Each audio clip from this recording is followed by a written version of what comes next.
Hello friend, आपका स्वागत है हमारे चैनल साइबर एजुकेशन में। फ्रेंड, आज के वीडियो में हम लोग बात करने वाले हैं बिहार आईटीआई परीक्षा 2022 के बारे में। फ्रेंड, जैसा कि आपको मालूम होगा, बिहार आईटीआई का ऑनलाइन फॉर्म फिलअप हो रहा है और इसके रिगार्डिंग मैंने 2 से 3 वीडियो अपलोड कर रखे हैं कि आखिरकार आपको फॉर्म कैसे फिलअप करना है। हम लोग बिहार आईटीआई की सीरीज चालू की है जिसमें हम लोग बिहार आईटीआई क्वेश्चन देख रहे हैं। आज हम लोग बिहार आईटीआई के सामान्य ज्ञान यानी कि जनरल नॉलेज को क्वेश्चन देखेंगे। पिछले वीडियो में हम लोग साइंस के क्वेश्चन देखे थे, तो हम लोग एक दिन साइंस के क्वेश्चन और एक दिन जनरल नॉलेज क्वेश्चन को देखेंगे। ठीक है, तो चलिए हम लोग वीडियो को स्टार्ट करते हैं। इससे पहले मैं बता दूं कि अगर अभी तक आपने हमारे चैनल को सब्सक्राइब नहीं किया है तो चैनल को सब्सक्राइब करके बगल घंटी के ऑल नोटिफिकेशन पर क्लिक कर लीजिएगा, क्योंकि यहाँ बिहार आईटीआई की यहाँ पे संपूर्ण तैयारी करवाई जाएगी और बिल्कुल फ्री में। अगर आप हमारे साथ अंत तक जुड़े रहते हैं तो बिल्कुल आपके यहाँ पर एडमिशन हो पाएंगे और बिल्कुल अच्छे रैंक से आपके एडमिशन हो पाएंगे। ठीक है, तो चलिए हम लोग वीडियो को स्टार्ट करते हैं। सो फ्रेंड, यहाँ से देख सकते हैं मैंने इस क्वेश्चन के पीडीएफ को ओपन कर रखा है। तो चलिए हम लोग एक एक करके सारे क्वेश्चन को देखते हैं। इससे पहले मैं आपको बताता हूँ कि आपको अगर इस क्वेश्चन का पीडीएफ चाहिए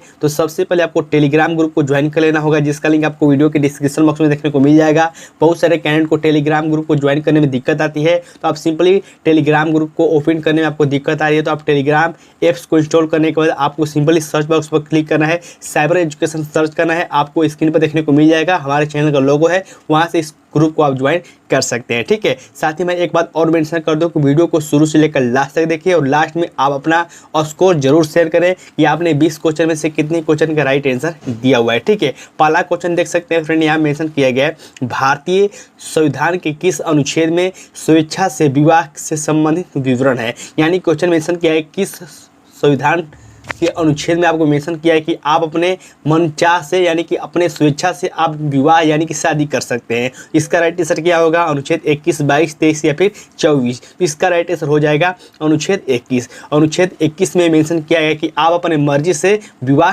कर सकते हैं। ठीक है, यानी कि यहाँ से ए ऑप्शन बिल्कुल राइट आंसर हो जाएंगे इस क्वेश्चन के। नेक्स्ट क्वेश्चन यहाँ पे देखिए मेंशन किया गया है, पहला मानव निर्मित संश्लेषित रेशा कौन सा है? तो ये आपको हो जाएगा नायलॉन। ठीक है, यहाँ से देखिए नायलॉन बहुत ही इजी क्वेश्चन हो सकता है आप सभी कैंडिडेट के लिए। बहुत सारे कैंडिडेट को देखिए, बहुत सारे कैंडिडेट बोलते हैं कि सर आपने जो क्वेश्चन दिया था बहुत ही ईजी था। बहुत सारे कैंडिडेट को लगता है कि तो बहुत ही हार्ड था। देखिए ईजी और यहाँ पे हार्ड कोई नहीं होता। अगर आपको क्वेश्चन याद है तो आपको ईजी लगेगा, अगर क्वेश्चन आपको याद नहीं है तो फिर आपको हार्ड लगेगा। ये बातें मैं आपको बहुत काफ़ी दिनों से बता रहा हूँ और आपको भी ये मन में बैठा लेना होगा कि कोई क्वेश्चन हार्ड या फिर ईजी नहीं होता है। ठीक है, हालांकि आप वीडियो के नीचे कमेंट करके आप अपना अनुभव शेयर कर सकते हैं कि जो आप क्वेश्चन देख रहे हैं आपको ईजी लग रहा है या फिर हार्ड लग रहा है। ठीक है, नेक्स्ट क्वेश्चन देखिए मेंशन किया गया है, भारतीय संविधान को लिखने वाली संविधान सभा के झंडा समिति के अध्यक्ष कौन थे? ये आपको बताना है। नीचे ऑप्शन देख सकते हैं मेंशन किया गया जयपाल सिंह, यहाँ पे जी दुर्गाबाई देशमुख या फिर एस.जी. मुखर्जी या फिर राजेंद्र प्रसाद। तो ये जो आपको संविधान सभा झंडा के जो समिति के अध्यक्ष थे ये थे आपको राजेंद्र प्रसाद। यानी कि यहाँ से डी ऑप्शन बिल्कुल राइट आंसर हो जाएंगे इस क्वेश्चन के। ठीक है, साथ ही आपको देखिए राजेंद्र प्रसाद से संबंधित आपको बहुत ही इंपॉर्टेंट फैक्ट मैं बता रहा हूँ।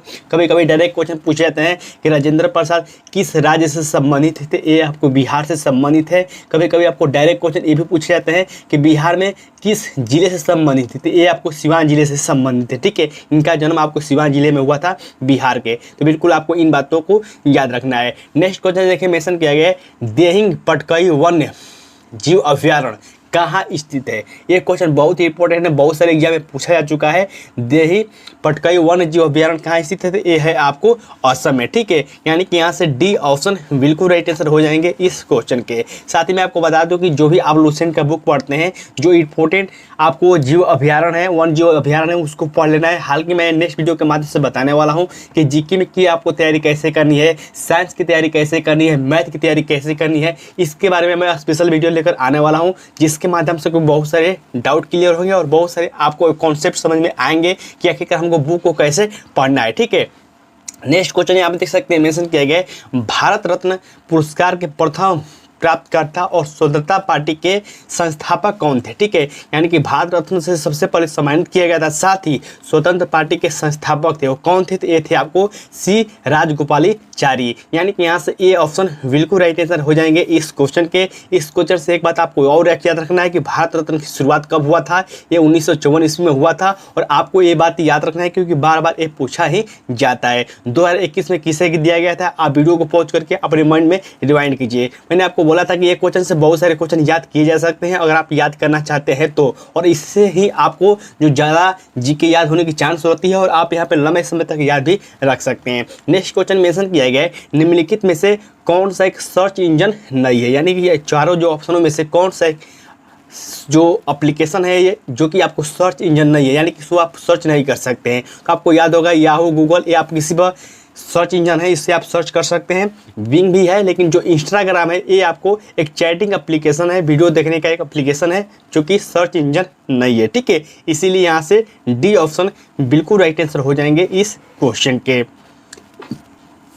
नेक्स्ट क्वेश्चन यहाँ पे देखिए मेंशन किया गया है, कौन सा शॉर्टकट कुंजी एक किए गए कार्य को अंडू करेगी। तो देखिए कंप्यूटर से संबंधित आपको 2-4 प्रश्न देखने को मिल ही जाते हैं, तो मैं आपको कंप्यूटर के भी प्रश्न लेकर आया हूं और मैं आपको स्पेशली कंप्यूटर के भी प्रश्न कराऊंगा, लेकिन मैंने यहाँ पे 2-4 कंप्यूटर के प्रश्न डाल रखे हैं। तो यहाँ पे क्या मेंशन किया गया है, अंडू के लिए हम लोग किसका प्रयोग करते हैं, तो Ctrl+Z हम लोग अंडू का प्रयोग करते हैं। अंडू यानी कि जो आपने कुछ काम किया अगर फिर से आप वहाँ पे रिपीट जाना चाहते हैं, पीछे जाना चाहते हैं, इसे हम लोग अंडू कहते हैं। तो अंडू के लिए आपको Ctrl+Z का उपयोग किया जाता है।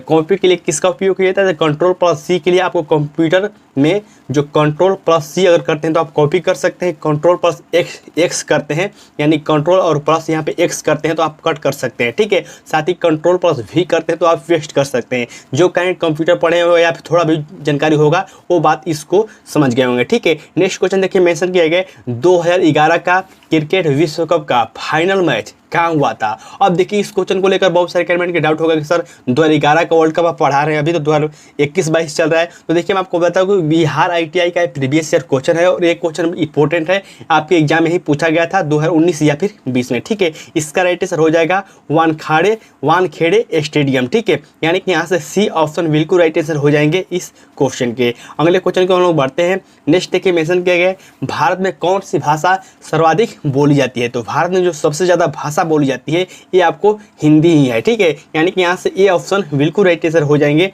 इस क्वेश्चन के। नेक्स्ट क्वेश्चन देखिए मेंशन किया गया भाभा परमाणु अनुसंधान की स्थापना कब की गई थी। तो ये भी क्वेश्चन बहुत ही इंपॉर्टेंट है।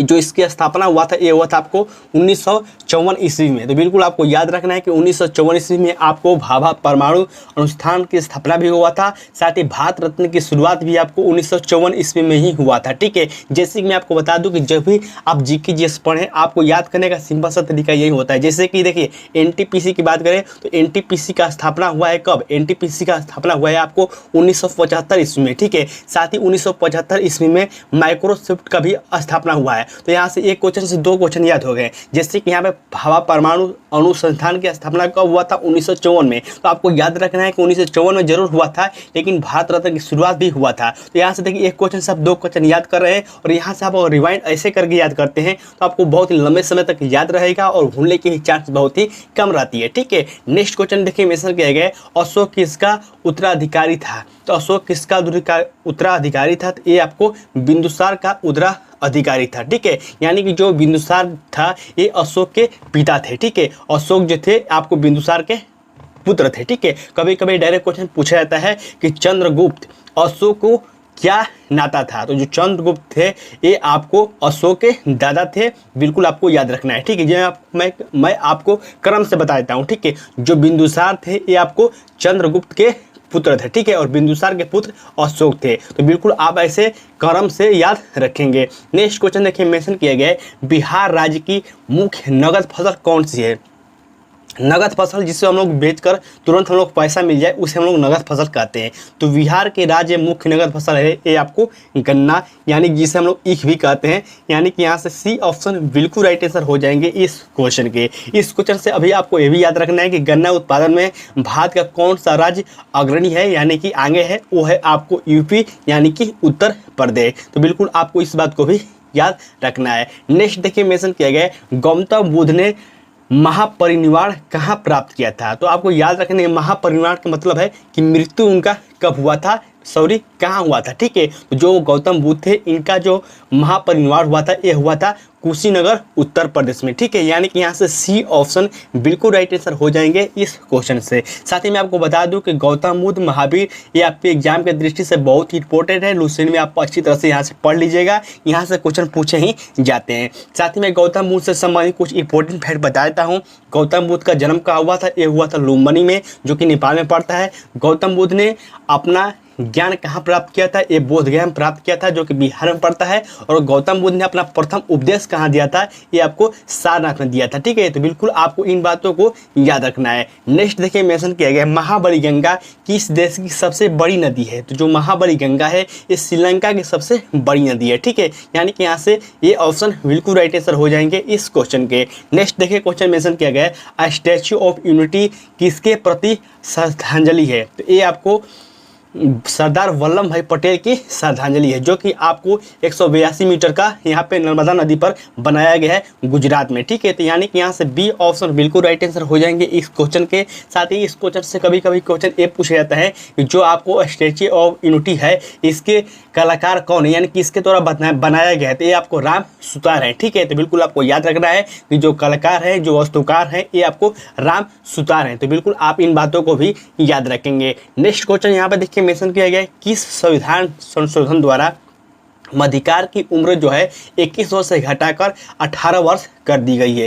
ये भी आपको क्वेश्चन बिहार आईटीआई में पूछा गया है और इसका राइट आंसर सी ऑप्शन हो जाएगा, जो कि आपको 61वां संविधान संशोधन में जो आप उम्र था 21 वर्ष से लेकर इसको घटाकर 18 वर्ष कर दिया गया था, ठीक है। साथ ही जो कभी कभी डेट पूछी कभी कभी आपको ईयर भी पूछा जाता है कि 61वां संविधान संशोधन कब हुआ था। ये हुआ था आपको 1989 ईस्वी में, ठीक है। तो बिल्कुल आपको ये बात भी याद रखना है। नेक्स्ट देखिए मेंशन किया गया विश्व पर्यावरण दिवस किस तिथि को मनाया जाता है। तो विश्व पर्यावरण दिवस आपको 5 जून को मनाया जाता है। बहुत ही इजी क्वेश्चन है, लेकिन आपके एग्जाम में पूछा गया है और आपको याद रखना है। इस क्वेश्चन से आपको एक बात और याद रखना है कि प्रथम बार विश्व स्वास्थ्य दिवस विश्व पर्यावरण दिवस प्रथम बार कब मनाया गया था। तो ये आपको 1974 ईस्वी में प्रथम बार मनाया गया था, यानी कि शुरुआत आपको 1974 ईस्वी में हुआ था, जो कि मेजबानी जो किया था ये आपको अमेरिका किया था उस बार पहली बार, ठीक है। नेक्स्ट देखिए क्वेश्चन मेंशन किया गया है भारत में स्पीड पोस्ट आरंभ कब हुआ था। यानी कि भारत में स्पीड पोस्ट का आरंभ कब हुआ था। तो ये हुआ था आपको 1986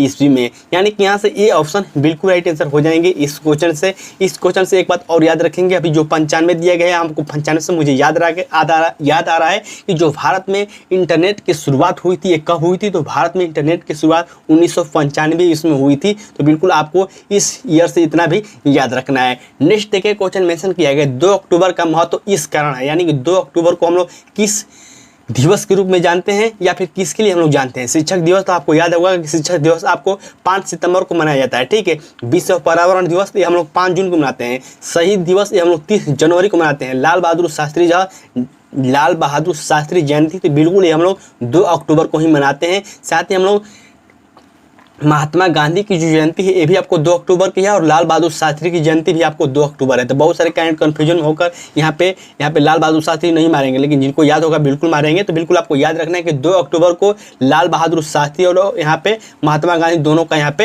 हैप्पी बर्थडे है, ठीक है। नेक्स्ट क्वेश्चन देखिए मेंशन किया गया चेतन भगत यहाँ के विद्यार्थी थे। तो चेतन भगत बहुत ही यहाँ पे अच्छे राइटर है, बहुत ही अच्छे लेखक हैं, जो कि बहुत सारे पुस्तकों लिखे हैं। इनका एक पुस्तक बहुत फेमस हुआ था हाफ गर्लफ्रेंड, जिस पर मूवी भी बन चुकी है। इनका भी हाल ही में पुस्तक आया है 400 डेज। चेतन भगत का भी हाल ही में पुस्तक आया है 400 डेज, ठीक है। यही इनके द्वारा लिखा गया है, ठीक है। तो क्वेश्चन पूछा गया है कि चेतन भगत कहाँ के विद्यार्थी थे। तो ये आपको IIT दिल्ली के विद्यार्थी थे, ठीक है। यानी कि यहाँ से सी ऑप्शन बिल्कुल राइट आंसर हो जाएंगे इस क्वेश्चन के। तो फ्रेंड आज के इस वीडियो के माध्यम से टॉप 20 क्वेश्चन देखे हैं, जो कि आपके एग्जाम की दृष्टि से बहुत ही इंपॉर्टेंट है। जिन क्वेश्चन से संबंधित आपको इंपॉर्टेंट फैक्ट बन सकते थे, मैंने आपको सारे फैक्ट बताने की कोशिश की है और मैंने आपको शॉर्ट में बहुत ही जल्दी से आपको रिवीजन कराने की कोशिश की है। तो अगर आपको इस वीडियो के माध्यम से इतना सारी जानकारी मिल गई है तो वीडियो के नीचे कमेंट करके आप अपना स्कोर जरूर शेयर करें कि आपने 20 क्वेश्चन में से कितने क्वेश्चन का राइट आंसर दिया है। साथ ही अगर आप इस क्वेश्चन का PDF चाहते हैं तो आप टेलीग्राम ग्रुप को ज्वाइन कर लीजिएगा। साथ ही इस वीडियो को दोस्तों के साथ ज़्यादा से ज़्यादा शेयर कीजिए। आप जैसे ही शेयर करेंगे, बहुत सारे बच्चे जुड़ेंगे तो मुझे भी पढ़ाने में बहुत ही मजा आएगा। ठीक है, तो ज़्यादा से ज़्यादा बच्चों को जोड़िए और ज़्यादा से ज़्यादा लाइव आइए ताकि आप सभी कैंडिडेट को मजा आए पढ़ने में और मुझे भी मजा आए पढ़ाने में। ठीक है, तो फ्रेंड इस वीडियो के माध्यम से इतना ही, तब तक के लिए बाय, जय हिंद।